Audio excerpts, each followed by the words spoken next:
Recovery Show. We are every Friday at noon.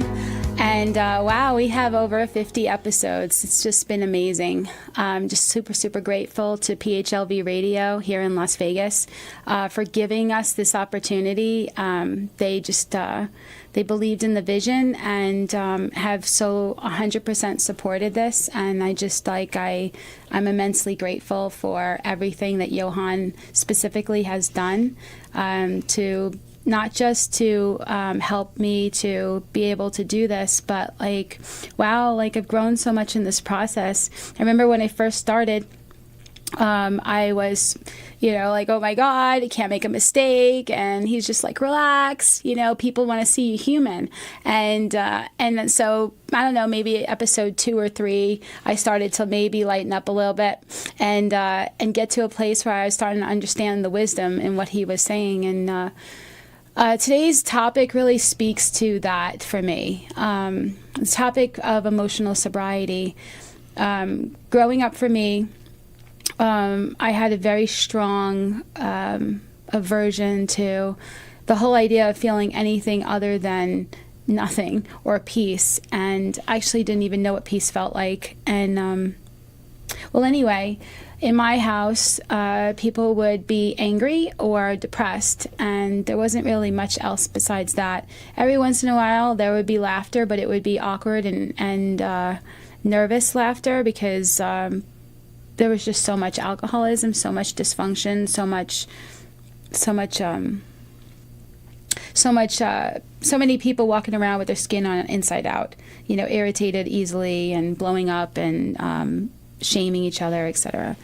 Anyway, that was my childhood. It's not everybody's childhood, right? But anybody who has suffered from alcohol or drug addiction has one thing in common. They have a very unhealthy relationship with their feelings, and they want to self-medicate. They don't want to feel their feelings. They don't want to be in their skin. They want to feel a certain way, and so they will drink or do drugs to have more of a good feeling, or they will drink or do drugs to avoid what they think is a bad feeling. And to walk around treating our feelings like that and to not see what they're for just becomes a more and more unhealthy and toxic situation. But so, even doing this show, learning to just go with it and surrender and more so and lighten up and be able to truly be in gratitude and humility. Because it's easy, right? If you have a show that you can end up believing that you're something you're not. And so it's very, very important in everything that I ever do that I recognize that, I'm here right here, and my job is to just speak the truth that I feel to be, and to be truly helpful and to not think about, myself in it. And so emotional sobriety has been a topic that has become more and more. So emotional sobriety, we think, or we could think, is feeling good all the time, feeling positive, feeling peaceful all the time. Like, that person's emotionally sober, right? And so when you see somebody who maybe has something come up to heal, and maybe they come out a little sideways, you can easily go, well, that person's not emotionally sober. But to be emotionally sober is to learn how to live life on life's terms, to recognize that there will be stuff that's going to come up to heal, and to feel it, to be with it, to process it, to write about it, to talk to another person. If you're in a 12-step program, to do steps on it, to talk to your sponsor about it. And if you have a therapist, to make sure that you to find out, what's eating your lunch and what's behind it, and praying if you're spiritually inclined in recovery, and if you're religious, to go to church and talk to somebody. It's like whatever it is, to find out as we go through this awakening process of our life, to learn how to live life on life's terms. And it's not perfect. It doesn't look perfect. It's not always perfect. I'm not happy all the time. anybody that gets close enough to me will know that, like, I'm real. And that's what this show is about. It's real talk, because if I had this idea that being sober, being emotionally sober or spiritually fit meant that I was always going to be happy all the time, well, and I've had this idea, I will go back to stuffing my feelings. I will go back to being who I think you need me to be for me to be accepted, or whatever. And there are many times that we can get tempted to avoid facing something in recovery because we think it's going to be too much, or we think with this amount of recovery at this age, we should be better than this, and to really understand the disease of alcoholism or addiction is to understand it's the programming, it's the thinking, and a lot of it has elements and levels of PTSD, really super light PTSD, or all the way to complex PTSD, where it's a foundational PTSD. And so, for me, as I understood and learned to understand more about why my feelings were there, that they were just little alarms that would go off and let me know that something was in my programming, that I'm running on some story. I'm telling myself maybe a scary story, or something's getting triggered that I have believed that I taught myself, or somebody told me and I accepted from a long time ago, and something's triggering something.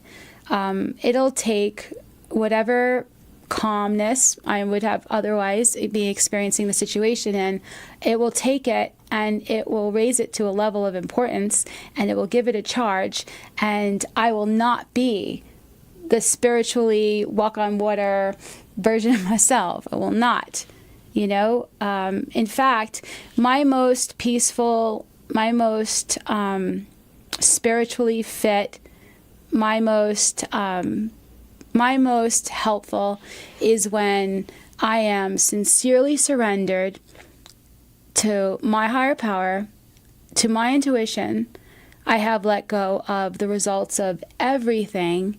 I am entrusting God, and I am seeking only to be truly helpful to somebody else. And in that moment, there's no me, furthermore me, and I feel that beautiful state of mind of just peace, true peace. But I'm not in that state of mind all the time. Sometimes I'll do a thing and something will get triggered and something comes up to heal. And I always say that if it's on its way up, it's on its way out. And so that's become part of my emotional sobriety, the recognition and the almost expectation that when I am wrong, that I will need to look at it and admit it to myself and maybe to another person, that I may need to do something about it, and that I will for sure need to find out what was eating my lunch, and to turn to another tool, or to turn the situation over to my higher power again. And so being emotionally sober, being in sobriety, being in recovery is being in my life and allowing myself to breathe, allowing myself to feel my feelings, allowing myself to be real. There is also, because, and I don't know if you're anything like me, but like I had very, very certain ideas about what I was supposed to look like, what I was supposed to sound like, how much money I was supposed to have, what I was supposed to do with my life, etc. And I was constantly comparing myself to other people and to this ideal of perfectionism that I had, which was completely unrealistic. And because I would do that, I would have a lot of shame and a lot of envy, and that would really disrupt my peace. And so my ideas of who I think I'm supposed to be, all that perfectionism, all those attachments to being a certain way, that made it really difficult to be comfortable in my own skin and just let it be. And there's something that happens in recovery that's so beautiful, that's happened for me so much, is that these things that I thought Actually, do you guys remember when we were kids and they had this story called The Ugly Duckling? And, here's this bird, and it's like swimming through the water, and it comes up and it's hanging out with all these ducks, and nobody wants to play with it because it's so different. And it feels shame because it doesn't understand why it's not fitting in. And a couple of the ducks, are telling them, like, maybe if you feel like maybe you don't belong with us or something like that. And the duck goes and swims along and crying and feeling all shameful and different and not enough and too much. And I'm adding all my own stuff to this. And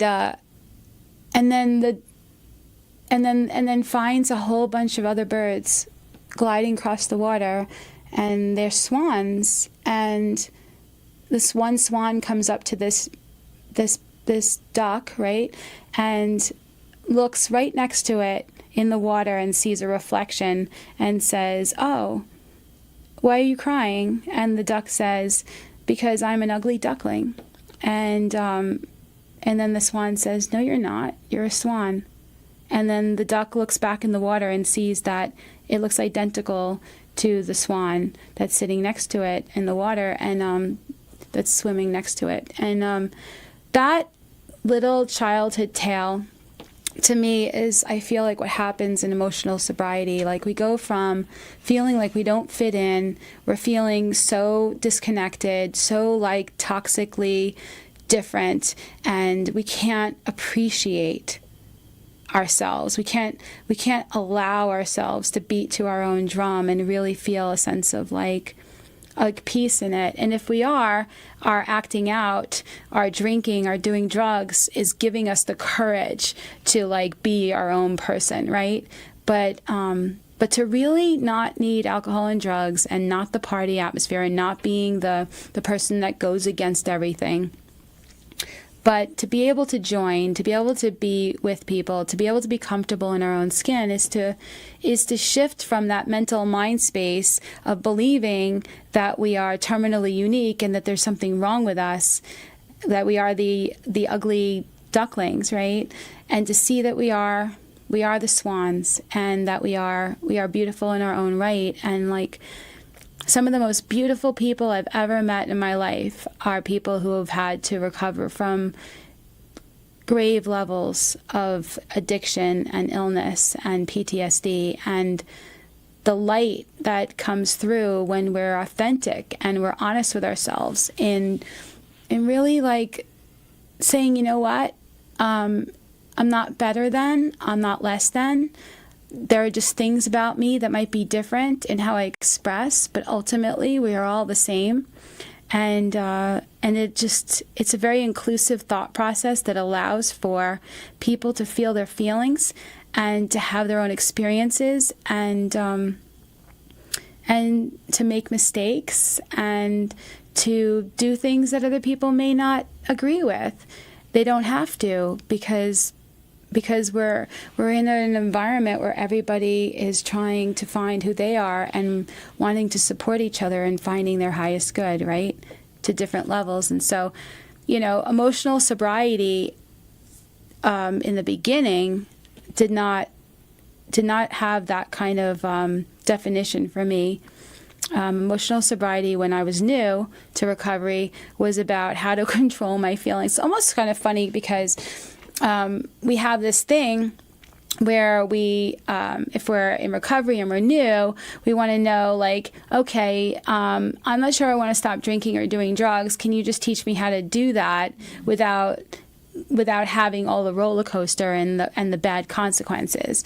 If I could just somehow, drink like a lady, then my life would be good. Like that would be that sweet spot. And for me, I had that, of course, but I also had the idea that if I could just not have any big emotions, like that would be great, because I always felt like that was emotional sobriety, and I was so wrong.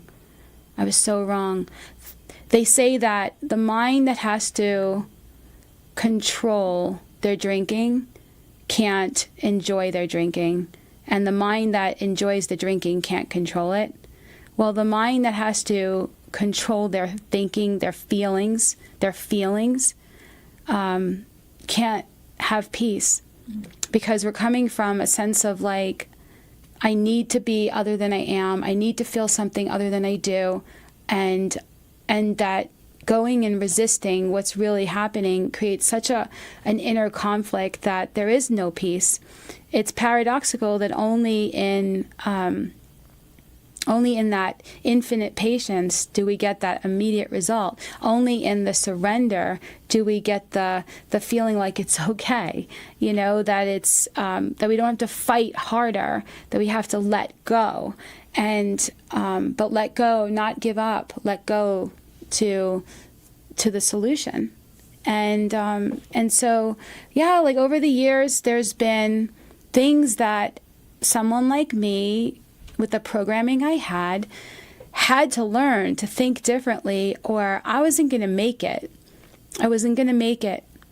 I had physical illness from the amount of resistance to feeling feelings and living life on life's terms. And I had toxic shame and a terrifying fear of being abandoned. And I really felt like I really didn't want to show anybody my stuff and ask for help. And I judged people when they were not okay, and I judged myself, and I imprisoned myself with that. And so today we're going to talk more and more about that. And so I say we because it's not just me, even though I've been talking for 17 minutes. But we're joined here with Tay-Tay, who hasn't been on a show in a second. So welcome back, Tay-Tay. Yeah, thank you. It's good to have you here. Because Tay-Tay and I have had, conversations about this and about, what, being focused on the solution and what that really looks like, and, feeling feelings, and having had, for both of us, we've both had lives riddled with suicidal ideations.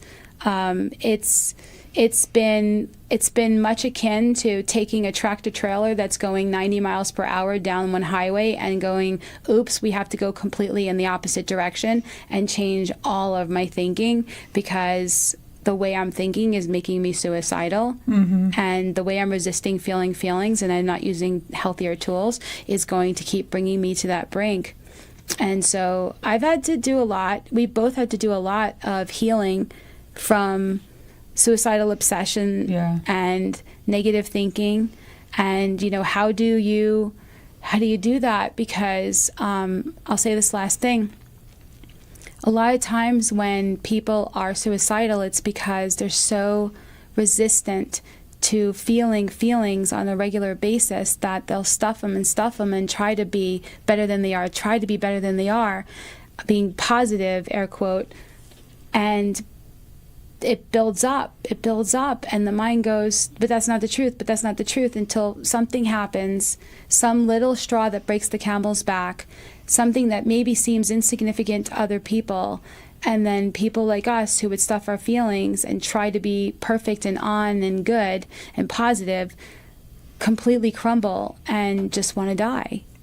Because there's that underneath the surface, and that has been something that a lot of people in recovery have struggled with the idea of, how can I be emotionally sober and also have, these challenges, And so for me, I really truly believe that we need to define what emotional sobriety is, what it really looks like, and of course, I'm 24 years sober. I am not an authority on anything. I keep learning on a daily basis, which to me is part of my emotional sobriety, is to recognize that, like, class is always in session. I'm always going to learn. So I'm not speaking as an authority on all emotional sobriety, etc. If you have a definition or something that you feel works for you and resonates for you, and it goes against what I'm saying, then take what you like and leave the rest. But for me, somebody who wasn't willing to feel my feelings and who judged it and needed to be perfect and never show my butt, emotional sobriety needed to get defined. Yeah. Because otherwise it was just another thing that I was going to tell myself I'm not enough with, and I'm going to feel that much more shame when I feel a feeling. Right. Or when something comes out sideways, and I was going to feel bad about feeling bad. It wasn't going to help anything unless I had some sort of like general playing field that I could say, am I in this? Mm-hmm. What does it mean to be on the beam? What does it mean to be in this? Mm-hmm. And so emotional sobriety to me is, even if there's something coming up to heal, bringing it to the solution. Right. Like saying, I feel this way. This is what's going on for me. I want to find out what's really going on. I need another way of seeing this. Mm-hmm. Emotional sobriety for me is not being positive all the time. It's being real. It's checking in. It's recognizing that I'm going to have different feelings and different days. And some days I'm going to be like, oh my God, this is amazing. And some days I will be like, wow, like I feel so disconnected, Emotional sobriety for me is when something comes out sideways to immediately to look at it and to say what's going on here, and to find out the cause and condition of it and deal with it. Less and less things come out sideways that way, and I do end up having longer and longer stretches of peace. Emotional sobriety for me is also not destroying an entire day because of a bad moment. Right. I kind of cringe a little bit whenever I hear someone say, I'm having a bad day, and it's only 9 o'clock in the morning. Mm-hmm. It's like, well, you're deciding that your entire day is going to be bad. Right. Emotional sobriety to me is being honest, as honest as I can in the moment, and to be willing to be as honest as I can, because everybody lives in some aspect of self-denial, and it's a process of awakening to the truth, right? And emotional sobriety is being attracted to healthier behaviors and people who are exhibiting healthy behaviors, not being attracted to the gossip and judgmentalism and separatism and shaming stuff or anything that's unhealthy. And I feel like I've become more and more emotionally sober as I have gone through my path, but I could say I'm in emotional sobriety, that I'm just in a different place in it sometimes based on what's coming up to heal or what's going on. Emotional sobriety is also recognizing that there are things that might make it more difficult for me to be more stable. Yeah. If I haven't gotten enough sleep, if I haven't eaten the way I'm supposed to be eating, if I haven't maybe moved my body and gotten exercise, if I'm not meditating or praying or going to some sort of recovery event or working with somebody, right? These are things that keep me much more infused. Emotional sobriety is wanting these things, yeah, and wanting to be in recovery and focused on recovery. But emotional sobriety doesn't say how many and how many events I go to. Emotional sobriety doesn't say how many people I work with. Emotional sobriety doesn't say how I pray or how I meditate. Emotional sobriety doesn't say how much are you feeling a feeling today. Mm-hmm. Emotional sobriety doesn't say that. It's more of an ability to say, like I'd rather be awake and I'd rather be focused on the solution. And so I will take whatever's going on, I will admit what's going on, and then I will say, okay, what's really going on, and talk to another person about it. Yeah. And there's so much room in it, but it's the last thing I'll say is it's not where you're at, it's what direction you're facing and what you're willing to do. Mm-hmm. If I have something to come up to heal and I just want to crawl into bed and just feel sorry for myself, I'm not feeding my emotional sobriety. Right. I'm not activating my recovery. I'm not doing that. And I'm not a bad girl. I'm not going to get chastised for it. But I will not experience peace, and I will not experience, the freedom that comes from being willing to not judge it, but look at it and process it and face it and let go of one more rock, one more obstacle that keeps me from knowing how free I could really be. And so, yeah, I said a lot. You did say a lot. It's kind of interesting because, like, we didn't really prepare for this. We just were talking about, emotional sobriety and honesty and focusing on the solution and how an important topic it is in general. And that, it's really easy to, like, to say, oh, well, who's emotionally sober? Right. It's like, well, if you have this idea that somebody's supposed to be perfect all the time, well, good luck finding anybody who's that way, right? Anybody. Yeah. Like you said a lot. There's a connection that I saw in this. And, I think about that, first getting sober moment, and that, like, coming and talking to people and wanting them to teach you how to drink like a lady. Not that you ever did anything like a lady, but all of a sudden you think you can do this thing like a lady, right? I always talk about how, like, I wanted to be able to have one, which I've never had one of anything, whether it be alcohol, drugs, Dr. Pepper, exercise. I'm always the extreme. Like, I'm always the, like, too far for the norm. And so thinking about, like, when I first started going to therapy, which if you've seen many episodes, I actually came to recovery through therapy. And so I came in wanting to be happy. And I had this idea of what happy meant. And it was the most unrealistic, extreme version of happy that you've ever heard of. Because I did not have this, like, this balance in life. And, like, I had one therapist over the years that would always talk about, let's get you in balance. And I'd be like, in balance? Boring. This isn't like the courtroom. Like, I'm not like, the arms of justice. Like, right. I don't need to be in balance. Right. And I feel like that's what emotional sobriety leads to, is this, like, a sound balance of, like, life is going to be lifey. We have to live it on life's terms. But we have to do it in a way of grace, and we have to do it in a way of, like, still loving people well. And how do you love people well? Well, you love them well through acts of service. You love them well through honesty. You love them well through doing the next right thing in your own life so that you can be there to show up for them. And so, like, overextending yourself, serving too much, like, all these different things that, like, look good on paper aren't going to serve you well, so it's not going to serve anybody else well either.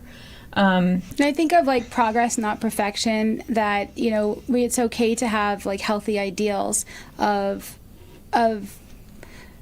who we think we need to be behaving like with other people, and that when we feel like we fall short of that, to realize more work needs to get done in that area. Like, if I lose my peace and I get angry, I don't want to get angry at a person.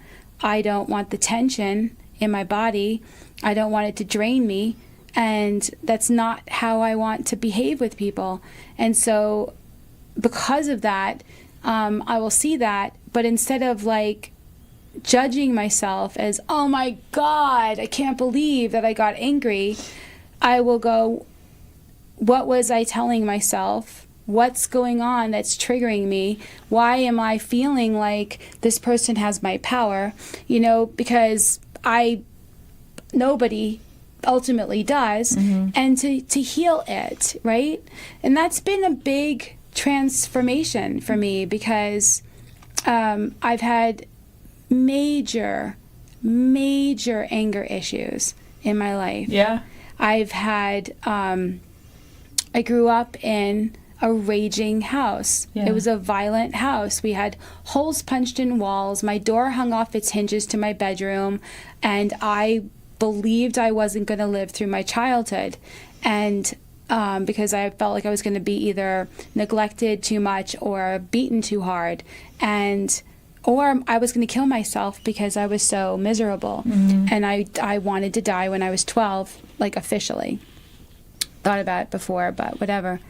And so so, man, like when something would hit something and I would get afraid, overwhelmed or whatever, like Hulk mad, like I would like lose my ever loving, you know what, and just be like, you know, and like the muscles, the stress and everything. And by the way, you know, this isn't like I get sober off alcohol and drugs and food addiction and everything and I'm good.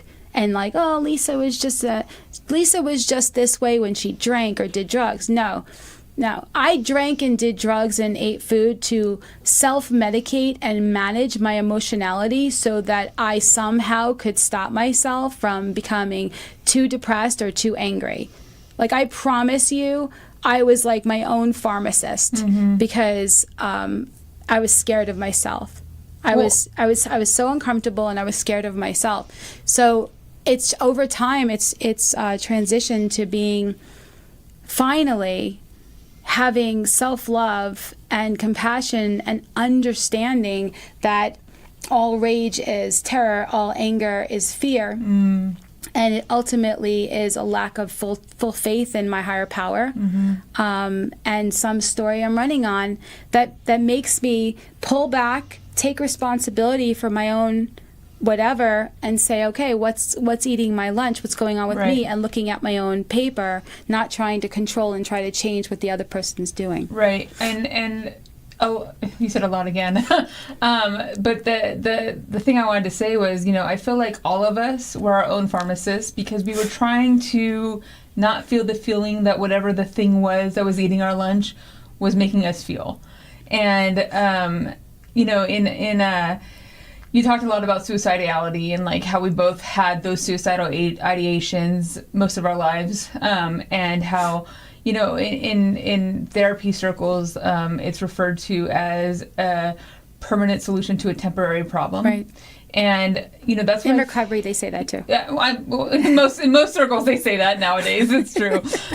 But you know, what I was going to say with that was, you know, like that's that what is that core thing that is eating my lunch? What is that core thing that makes me want to die today? Yeah. What is that core thing that makes me want to drink today?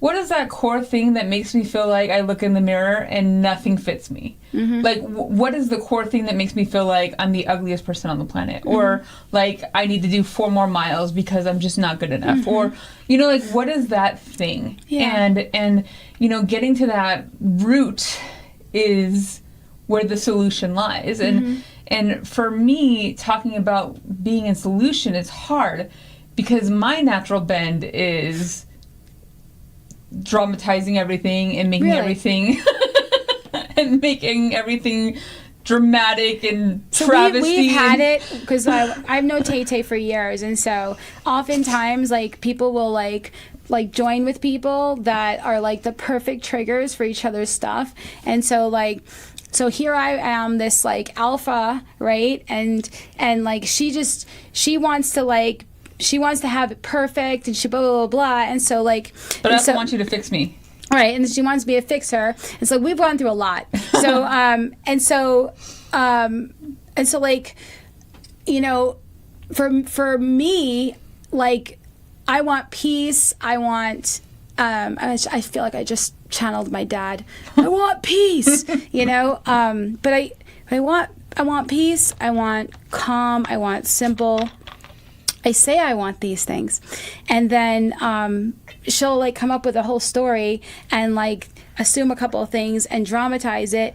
And I'm like, I would like be triggered, and now I'm not feeling peace, you know, because I'm like, wow, this is a lot, you know. And like we've had to like look at, like, go to our own corners and look at our own stuff and find out, you know, over and over and over again, chipping away at, you know, what it is that like we feed off of each other in that way. And it's been helpful because it's been good for me to have this like this trigger that says, not healed yet, nope, not healed yet, like you need to look at this. And for her, like a mirror going, oh my God, look at the effect I'm having. Yeah. You know, and I think I'm just processing. Yeah. And what's actually happening is I'm dumping. Yes. And I didn't know that there was I'm like, Right. I'm just because I'm not someone, like, I know you guys don't know this, but I'm not someone with a lot of words. Like, I'm just not. Like, but when I start telling a story, they just kind of like spewing out with like lots of syllables. Right, and you're like quiet for a while and like wait for it, and it's like, yes. It's like, yeah. Especially when she's around her cats. Yeah, she'll have a whole like soap opera going on around Hey, them. so does the dog. Yeah. Let's be real here. That's a whole household situation. It's not just the cats. So this is a really good point though, because you know, a big part of recovery around this type of stuff and emotional sobriety is focusing on the solution. And you know, I'm a firm believer that a problem shared is a problem halved. And if we go to a meeting or if you're in 12-step recovery, or you go to like a therapist, or you go to like any type of like group event or anything, or church or anything, any kind of gathering where you can like honestly share, if you're needing in those environments, or like working one-on-one with a therapist or a sponsor if you're in 12-step recovery or whatever, if we're going to all of those situations and we're not being real and sharing where we're really at, then we're still stuffing our feelings and pretending we're something that we're not, somewhere we're not, and people will say, how you doing? Fine. And then you'll say, fine, you know, and of course, you know, the acronym for fine is fucked up, insecure, neurotic, and emotional, but Yes. No, I'm good. No, I'm doing well today. I'm doing well today. I'm good. As I'm vibrating. As like you can tell, like everything in my body is saying, no, I am not doing. I'm doing so good. As I'm pouring down tears. Why do you ask? Why do you ask? You know, and so, yeah, I think that's what's so important. I think that being focused on a solution is not being like fake and affirmations and I'm just going to be positive, positive, positive. Now, it is necessary to have, you know, good new thoughts and new ideas and program like ideas of, you know, stuff that maybe we read in meditation books or hear in an event or something. But we do need that because we need new thinking. We need new ideas that are more solution-oriented, recovery-based ideas, right? But we also need to take what we are already thinking, what we're already feeling, and bring it to the light and say, this is what's going on, you know, and this breaks the stigma of that in these events too. It allows other people permission to freaking stop trying to be perfect all the time. Right.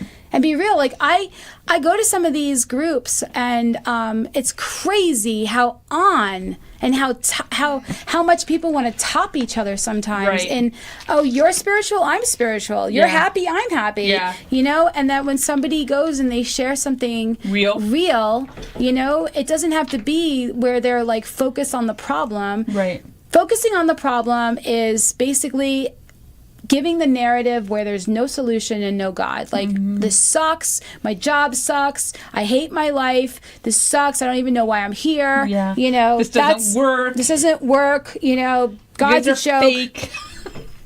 And, you know, or, you know, like this always happens to me. And, you know, it's my wife, it's my husband, it's my kids, it's my job, it's my this, it's my that.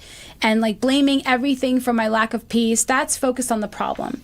Focusing on the solution is saying, I'm having trouble at my job right now. I got into it with my boss a little bit, and I'm really trying to practice these principles. I'm trying to find out what's going on with me. Honestly, I'm a little scared of losing my job because of the fact that I don't feel like I've been pulling the numbers, and you know, I might need to look for another job. And so that's what I'm walking through right now. But you know what? I'm glad to be here. I know that there is a solution, and if anybody has any insight, you know, see me after, or I would love to hear about it, because I want to heal this, you know? And that, so you see, it still mentions it still talks about what's going on, but it starts to take the power off of it a little bit and give it to recovery, give it to the solution, trust that, you know, there's so many people in recovery who have overcome whatever it is you think is so unsurmountable that eventually, if enough people are talking about walking through divorce, walking through a loss of a job, you know, et cetera, if enough people are bringing the problem to the solution and walking through it and staying sober, that it gives people the impetus to do the same. And so that's what this show's about, too. You know, we want to have real conversations. We don't want to just be like, oh, look how spiritual we are. You know, like I want to admit to the level of whatever that, hey, I have times when I have stuff coming up to heal and I need to like look at something, and yet I feel also at the same time that I have way more peace, way more stability, way more health than I've ever had mentally, physically, spiritually, and emotionally, because I've learned to bring the mess to the message, to bring the darkness to the light, to bring the problem to the solution, to be willing to say how I feel, but put a question mark at the end of it and say, maybe there's something I'm running on that could use a little bit of a new way of looking. Yeah, I mean, I feel, and that's also a hard one for me, because like we've talked about before, you know, I work in the mental health field. In a way, I mean, and so in a way, I mean, 'cause I actually work for a law firm, but like she writes medical necessity, behavioral health, medical necessity reviews. Yeah. So and as a therapist, you know, and so like telling people that I've been searching for a therapist for 6 months to deal with something huge that I'm dealing with, and with 16 years sober, took a lot of humility and courage. But it's like a. Like, yeah. Don't you know who you? Right. Don't you know who I think I am? Like, right. Like, don't you know that I have a degree on my wall too? Right. That I have all the same tools they have. I've read all the same books. Like, what are they going to give me that I can't give myself? Right. Well, they can see it from a different perspective, you know. Like and so like, and I mean, it's been a journey. Let's not even get into that. That's a whole different episode. But that idea of like, I have an issue that is destroying something in my life and I need it fixed. And having to come to a level of emotional sobriety where I can admit that this issue is destroying something important in my life and that it needs to be fixed. And so that's another piece that like... more gets revealed. That stupid onion that we have to peel. Well, honestly, this is how I feel about it, and I just recently spoke about it on an episode with Chris Terrian as well, is that we end up having experiences, sometimes even relapses, because there's something that we're now ready in our life to face. It's time to face, and it wasn't something we could have faced before. You know, that we heal as much as we can as we go, and as we heal, our lives become clearer and better, and things that were like hidden and not able to be faced, we start having the faith and the courage and the ability to now face it, that we couldn't do it all at once. And so sometimes well into recovery, there are things that come up that are, you know, we get into a new relationship or a new job position or a new situation, maybe with our health or something, and now this stuff's come up for us, and it wasn't really that big a deal in the forefront of our mind before, you know, and now it's up. And it's so easy for the spiritual ego to say, don't you know who I think I am? I have a degree, or this amount of time sober, or blah, blah, blah, blah, blah, blah, right? But to really understand the nature of healing is that, you know, we can't heal all of it at once. We can't even see all of it at once. You're blind to so much stuff until your eyes are open. And that's why, it's crazy. That's why I feel like, you know, for you and I all these years, you know, our friendship, working together, everything, you know, we've supported each other and had each other's back in things, and we've also triggered the F out of each other. Right. Because, like when you were losing your house and you moved in, right? I really, really wanted you to move in. And I also was like, this is going to be interesting. Yeah. Because there was new stuff, somebody living in my house who doesn't do things the way I want them to, can all... Who doesn't do them the right way? No, who doesn't... You don't want me to get into that. Yeah. But, who doesn't do things the way, you want things to be clean, Mm-hmm. And so... It makes you look at stuff. It makes you look at yourself. It makes you look at your patience level. It makes you look at your tolerance. It makes you look at codependency. It makes you look at your rules for happiness. But it also makes the other person see, oh, this is the way other people live. Is this something that I want in my life? Is this a way for me to grow? Is this a way for me to change? Or is this more than I can handle? And how maybe, we were living a different way before and we didn't realize that how that was affecting our mental health. Right. Or to live like physical health. Or, sure. We didn't, like there's a lot of things that I feel like I've learned. We've grown so much. Yeah. But that's my point. So emotional sobriety we don't need to focus on the moments when peace was lost. We take a step back and we focus on, are we healing? Are we owning our stuff? Are we in the solution? Are we in the solution? Yeah. Do we get up and do we make amends? Do we look at the stuff? Do we say, okay, I'm going to go sort out my stuff. You go sort out your stuff, and let's come back together let's have a solution. Let's get centered. And so that's really, to me, the emotional sobriety. Right. Is being focused on the solution. And also honesty, to thine own self be true, being authentic. I was not capable of emotional sobriety when I was trying to be something I wasn't, to avoid losing people that didn't belong to me. Yeah. And to avoid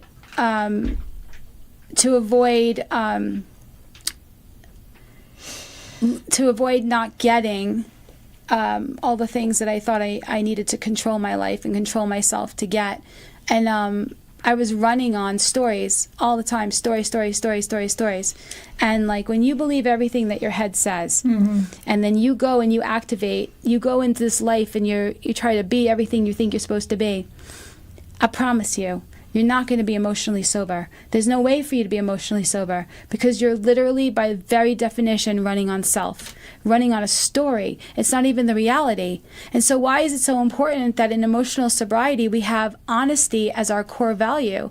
It's because to be honest is to question all the stories we tell ourselves and see what resonates.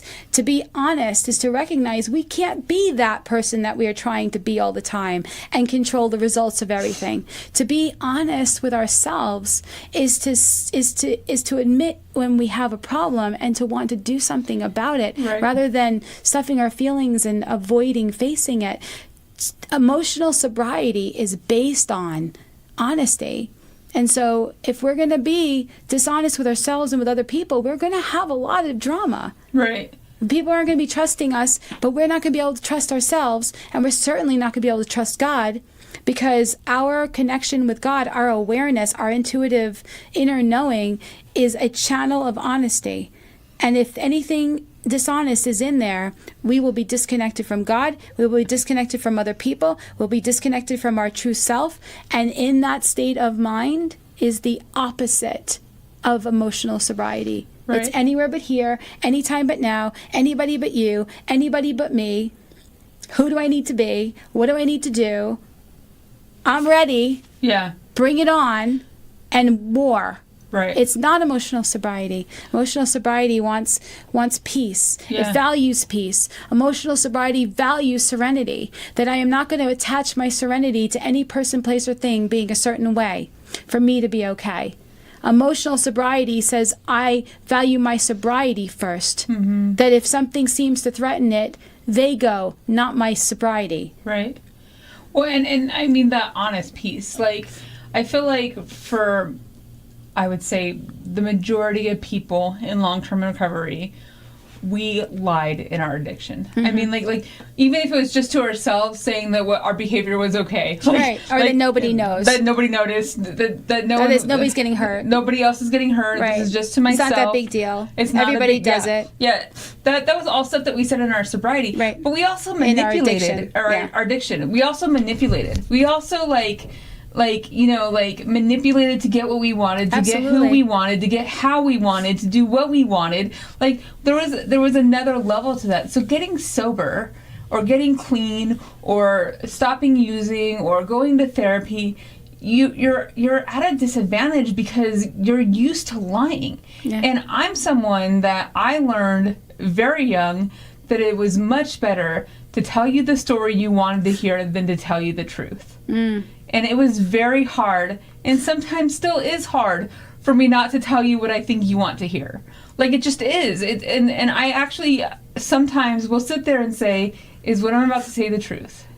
Which is so new and so powerful and so good that I feel like that's now part of your emotional sobriety repertoire. Right, but I literally sit there to myself and say, is this the truth? Am I embellishing? Am I manipulating? That's so beautiful. You know, like, am I like, is there any part of this that I need to look at before it comes out of my mouth? Because sometimes the things that come out of my mouth, I look at it and I'm like, who just said that? Because that wasn't me. Because that's not what happened. Like I just, and so Tay, I don't lie in general. I don't, right?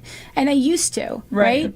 But every once in a while, something will come out of my mouth that is not 100% the truth. Right. It is a little bit of an exaggeration, or I said it a certain way, and then I'll go, what? Why did I say that? Yeah. Why did I say that just now? Why did I say it that way? Right. Like, that's just odd. And I'll go, so I don't know why I said it that way. I don't know why it came out that way, but maybe I felt a little, I felt like defensive or something, but usually, and that's what just happened. Like, kidding. That wasn't the truth. Well, and that's the big piece, is the defensiveness. Like, because we're so used to being attacked. Like, people with PTSD... Or perceiving attack. Well, and people with PTSD have so much trauma-based thinking that, that... Everything's a defense. Everything is an attack, so everything is a defense. Because everyone is out to get you. Right. And that whole mentality, there's no peace. And so how do you go and find people to help you if you believe everybody's out to get you? If you believe that nobody's going to believe you anyway, so you might as well tell them what they want to hear. Like how do you get past these things to become emotionally sober? And so that's that peeling of that onion. It takes time to realize, there are people that you can trust. It takes time to realize that you have an intuition that will tell you who you could trust and with what, and that we don't have to act out on these behaviors to have emotional security, that actually we need to learn to develop an underdeveloped skill of relying on our true intuition, and so it looks like, somebody who has trauma is screwed. I've had complex PTSD, and I've had so much PTSD, not just from my childhood, but all the stuff that happened in my early 20s, and which wouldn't have happened if I didn't have the thinking, whatever. But I just, there has to be a solution. No matter what, I will say this. One of the things that's been a working mantra for forever for me, and I feel is one of the key reasons why I've healed so much of the things that I've healed and why I keep healing, is that no matter what, there has to be a solution. Yeah. I have that attitude, there has to be an answer. There has to be. Because you have a God of your own understanding. And I feel like your intuition is the reason why you can get to that place. If you're questioning God, that place doesn't exist. But we question God. I mean, if you're questioning the existence, if you're questioning but most people, if they're already underway and in recovery and wanting to have more of a broader experience of emotional sobriety, have some element of a higher power already that they have come to formulate in their own mind, or already have that concept. I think that doubting and questioning is also part of emotional sobriety. Yeah. I feel like it's healthy to ask questions and to say where I feel doubt. Mm-hmm. I feel like though the attitude of there has to be a solution rather than I'm fucked. Right. I have to say that all the times that I wanted to kill myself, all the times that I told myself I should just kill myself, I have to say that the thinking was I'm fucked. Mm-hmm. Like whatever it was, in that moment, I doubted that God could do this too.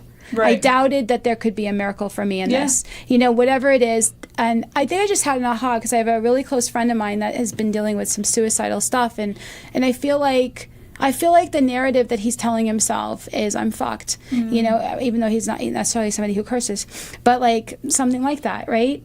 Because in a narrative without God, without solution, without hope, I have just the problem. Right. Right? Well, and I mean, because when I moved in with you, I was in long-term recovery already, you know, like it wasn't that long ago. And I had been a Christian a long time. I'd been sober a long time. And I had come to this point of like, what I believe of God, is it true? You know, I was finishing my degree. COVID had just ended. Like, so I was in this new place of like, what I believe of God true? Like, your sexuality, like, who you loved, like, you know, like being in love with a woman at the time and everything. I mean, these things make you question your concept. Because I had this concept of this box. And so like, even I had to like change my concept of this box and figure out what I really believed of God before I could get to a place where I could trust God again to know, okay, I'm not actually effed, because I don't say the F word either. I say it plenty for both of us. Don't you worry. I'm not actually in that place, you know, like I'm actually in a place where God can help me get through this. And I feel like for all people that are on a walk with God, there is a point where you start to question, is this true? What is true? How do I seek it well? It's important. It's important because as we go through recovery, our concepts of ourself have to be questioned and reevaluated, and our concepts of a higher power and what we're trying to do and what life is really for. When we first get into recovery, we just want to be able to live, you know, and there's so much more, and then it just becomes a deeper experience if we're really willing to seek true emotional sobriety. There are people who will stop on the level of relief in recovery and just kind of cope. You know, at least I'm not drinking, you know, but I don't know.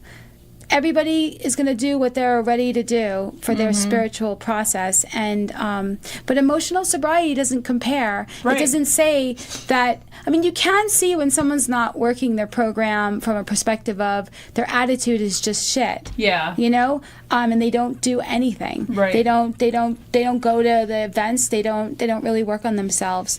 But when somebody is emotionally sober, it could mean that, you know, they're really just in humility and they're saying, this is what I'm walking through right now, and I'm okay. I may not be super happy, right, but I'm okay. And so if you're new or you've been around recovery for a while and you feel that you want for yourself to know whether or not you're doing the right thing and whether or not you're doing it well, I mean, if you're feeling uncomfortable in your own skin at times because something's coming up to heal, you know, there are a lot of tools.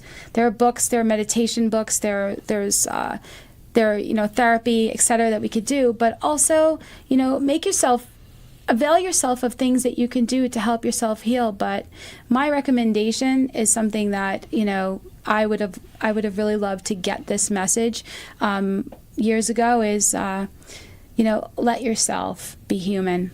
Let yourself be somebody who's healing. Let yourself be, like they say that saying, we're not bad people trying to be good. You know, we're sick people trying to get well, and we're souls having this human experience, and we're growing up. We're learning things we didn't get to learn before.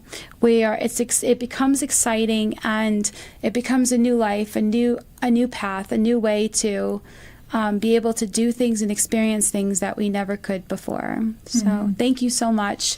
Thank you for having me. This was actually really, really fun. There's nothing I would rather do in my day than spend an hour with you. Aw, thank you. Yeah. That's when she's emotionally sober. And please remember that the opinions expressed here are strictly those of the people who gave them and do not represent any 12-step program or should replace your own intuition or professional medical advice. You can watch us on Facebook, YouTube, on Amazon Fire TV. You can listen to us on the PHLV Radio app, or you can get our podcast on Apple Podcasts, Spotify, and iHeart Radio. We have our own YouTube channel now, and so we've been putting all of our videos up on there. So just look for The Real Recovery Show. And then you can go to themetingspace.com, and click on The Real Recovery Show there. If you're interested in being on a show, please contact us through there. And thank you so much for joining us. And we'd like to give a special thanks to our sponsor and gracious host, PHLV Radio here in Las Vegas. We love you. See you next week. The Meeting Space is a facility with over 100 weekly recovery meetings for addiction from alcohol, drugs, sex, food, gambling, codependency, and PTSD. When someone is scared to go to their first meeting, we walk them through the process, ask them and answer questions to assuage their concerns. Many are court-ordered to attend, and we provide free court papers and teach them the process. Our glass-enclosed, soundproof children's playroom enables parents to be in a meeting while watching their children. We have healing workshops, craft fairs, and special authors who come to teach and sit with our fellowships. During COVID, we were declared an essential business by the County Commissioner's Office. We were kept open so that we can continue our daily work with traumatized chronic relapsers and those who would have used alcohol or drugs in isolation. Local businesses rent our space as well to financially help with this mission, and they get to have a great location for their business meeting or training. The recovery store in the center of our facility provides literature, clothing, medallions, and custom gifts to encourage, aid in, and celebrate a person's recovery from alcohol, drugs, PTSD, or unhealthy behaviors. Both the recovery store and the meeting space are open every day, including holidays. Saving lives, educating the community, reducing social stigma, providing a safe place for people to heal. Our nonprofit is supported entirely by donations by people like you who want everyone to have a place to go to heal.